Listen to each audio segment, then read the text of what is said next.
Hello friends, तो आज की वीडियो में हम देखते हैं आर्टिकल से रिलेटेड थर्ड पार्ट। इसके हम 2 पार्ट पहले डिस्कस कर चुके हैं। देखते हैं आज की ये वीडियो। सबसे पहले फर्स्ट क्वेश्चन है हमारे पास, भारतीय संविधान के किस अनुच्छेद में निर्वाचन आयोग इलेक्शन कमीशन के लिए प्रावधान दिया गया है? तो निर्वाचन आयोग का प्रावधान किस में है? 320 भी नहीं है, 322 भी नहीं, 326 भी नहीं। तो राइट आंसर क्या है? 324। 324 324 में क्या है? इलेक्शन कमीशन आयोग का प्रावधान किया गया है। नेक्स्ट है, लोकसभा में एंग्लो इंडियन समुदाय के प्रतिनिधित्व के लिए प्रावधान संविधान के किस अनुच्छेद के अंतर्गत किया गया है? तो इसका राइट आंसर है आपके पास ऑप्शन ए 331। अनुच्छेद 331 के तहत एंग्लो इंडियन जो समुदाय है उसके प्रतिनिधित्व के लिए प्रावधान जो संविधान में दिया गया है। ठीक है, एंग्लो इंडियन के लिए अलग से जिनका समुदाय था उसके लिए क्या दिया गया है? 331 में प्रावधान दिया गया है। नेक्स्ट है, अनुसूचित जातियों और अनुसूचित जनजातियों के लिए एक राष्ट्रीय आयोग गठित करने का प्रावधान संविधान के किस अनुच्छेद के अंतर्गत किया गया है? आपकी अनुसूचित जाति एससी और एसटी के लिए जो प्रावधान किया गया है अलग से उनका आयोग गठित करने के लिए, तो वो किस आर्टिकल के तहत किया गया है? आपके पास ऑप्शंस है। फर्स्ट है आपके पास 338 एंड 338A। तो इसका राइट आंसर भी यही है, अनुच्छेद 338 एंड 338A। नेक्स्ट, संविधान के किस अनुच्छेद के अंतर्गत हिंदी को राजभाषा का दर्जा प्रदान किया गया है? तो आपका हिंदी को राजभाषा का दर्जा किस अनुच्छेद के तहत किया गया है? इसका राइट आंसर क्या है? अनुच्छेद 343 के अंतर्गत हिंदी भाषा को राजभाषा का दर्जा दिया गया है। नेक्स्ट क्वेश्चन है, किस अनुच्छेद में यह प्रावधान किया गया है कि संघ की राजभाषा हिंदी तथा लिपि देवनागरी होगी? जो आपके संघ की राजभाषा है, भारतीय संघ की जो राजभाषा है वो क्या है? हिंदी है। और जो यहाँ की लिपि है वो क्या है? देवनागरी है। तो ये किस आर्टिकल के तहत किया गया? अनुच्छेद 343। नेक्स्ट है, भारत में बाहरी आक्रमण अथवा सशस्त्र विद्रोह के कारण भारत के राष्ट्रपति द्वारा राष्ट्रीय आपातकाल की घोषणा किसके अंतर्गत की गई है? जो आपका राष्ट्रीय आपातकाल है वो कौन से आर्टिकल के तहत लगता है?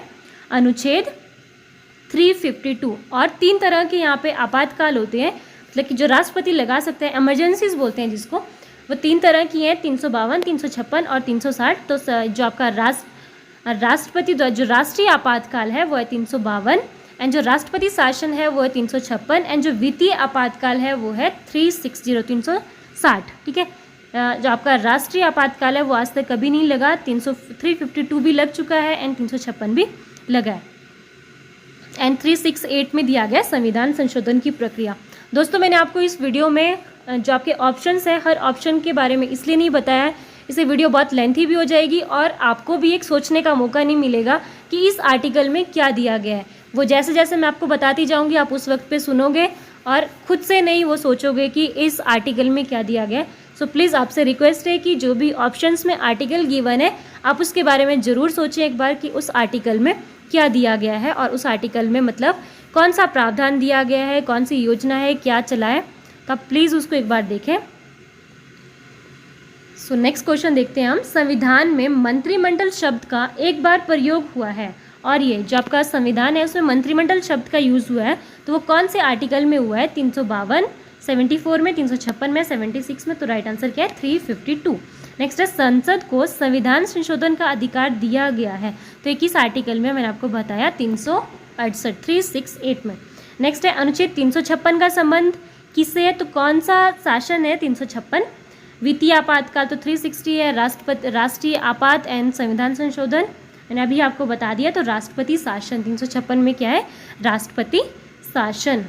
नेक्स्ट क्वेश्चन देखते हैं, भारतीय संविधान के किस अनुच्छेद में विभिन्न राज्यों से संबंधित विशिष्ट प्रावधान का उल्लेख है?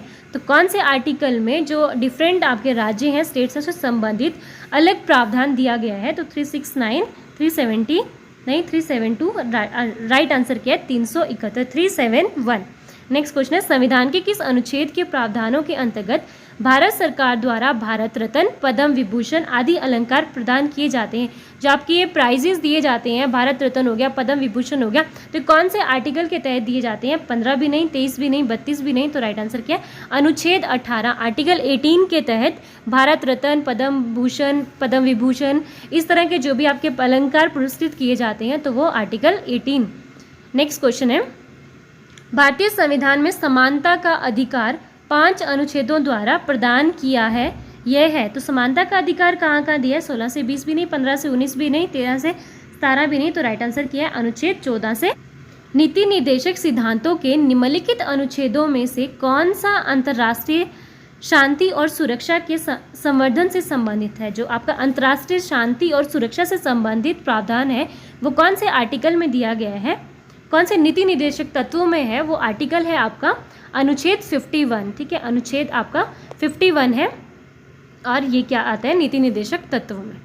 नेक्स्ट क्वेश्चन है, भारतीय संविधान के किस अनुच्छेद के अंतर्गत भारत सरकार का दायित्व है कि वह बाह्य आक्रमण एवं आंतरिक अशांति के से राज्यों की रक्षा करे? मतलब कि बाह्य आक्रमण और जो आंतरिक अशांति है, मतलब कि आपका जो भी देश है उसमें शांति बनी रहे, ठीक है, किसी भी तरह की हलचल ना हो, तो वो कौन से आर्टिकल के तहत किया है?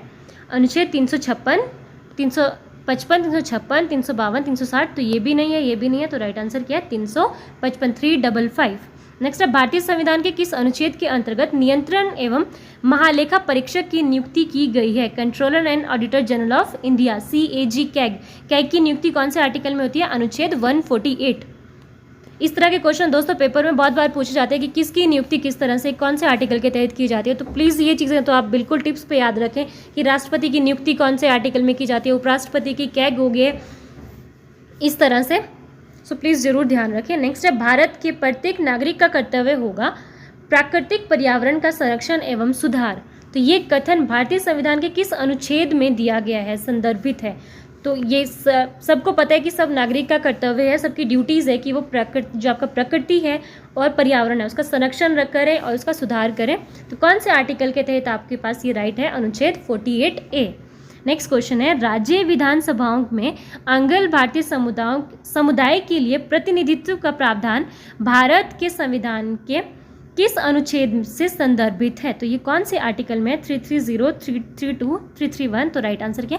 अनुच्छेद 333 में ये प्रावधान दिया गया है।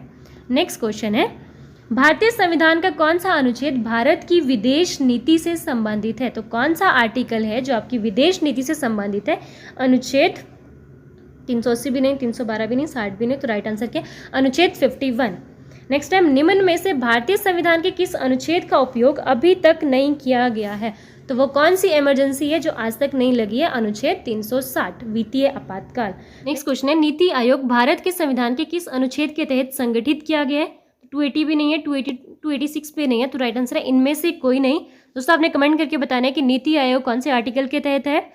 एंड इससे पहले आपको पता होगा कि पहले प्लानिंग कमीशन था, 1 जनवरी 2015 से प्लानिंग कमीशन को चेंज किया है। तो अभी कौन सा है? नीति आयोग। उसकी जगह कौन सा है? NITI, NITI Aayog. Next question है, भारतीय संविधान के अनुच्छेद 17 में उपबंध किया गया है। तो आर्टिकल 17 में किसका उपबंध किया गया है? कानून के समक्ष समता, यानी सरकारी नौकरी के मामलों में अवसर की समता, पदवियों के उन्मूलन का एंड अस्पृश्यता उन्मूलन का। तो आपको पता है आर्टिकल 17 में किसका है? अस्पृश्यता उन्मूलन का, छुआछूत का अंत किया गया है, उसके बारे में दिया है। नेक्स्ट है, किसी राज्य में विधान परिषद की स्थापना और समाप्ति का प्रावधान भारतीय संविधान के कौन से आर्टिकल में? कि किसी भी राज्य में विधान परिषद की स्थापना करना और उसकी समाप्ति का जो प्रावधान है वो कौन से आर्टिकल के तहत है? आर्टिकल 169। नेक्स्ट क्वेश्चन है, भारतीय संविधान के किस अनुच्छेद में अनुसूचित जातियों और अनुसूचित जनजातियों के लिए SC and ST के लिए आरक्षण का प्रावधान किया गया है? तो कौन से आर्टिकल के तहत किया गया है?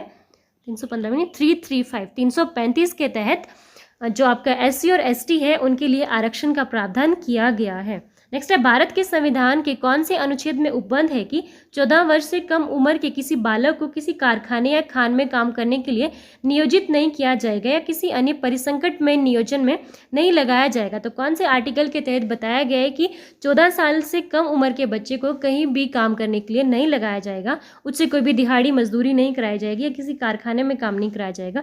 तो कौन से आर्टिकल के तहत बताया गया है? आर्टिकल 24 में ये बताया गया है 14 साल तक के बच्चे के लिए अनिवार्य है कि वो स्कूल जाए और एजुकेशन ले। नेक्स्ट दोस्तों, ये था आपका आर्टिकल से रिलेटेड लास्ट पार्ट। इस इन 3 पार्ट में मैंने आपको आर्टिकल से related most important question answers बताए हैं। अगर आपको वीडियो अच्छी लगी है तो प्लीज़ वीडियो को लाइक, शेयर एंड चैनल को सब्सक्राइब करना ना भूलें। एंड अगर आपको कोई भी किसी भी तरह का डाउट हो तो प्लीज़ कमेंट करके ज़रूर बताएं। सो मिलते हैं अगली वीडियो के साथ, तब तक के लिए बाय बाय, टेक केयर।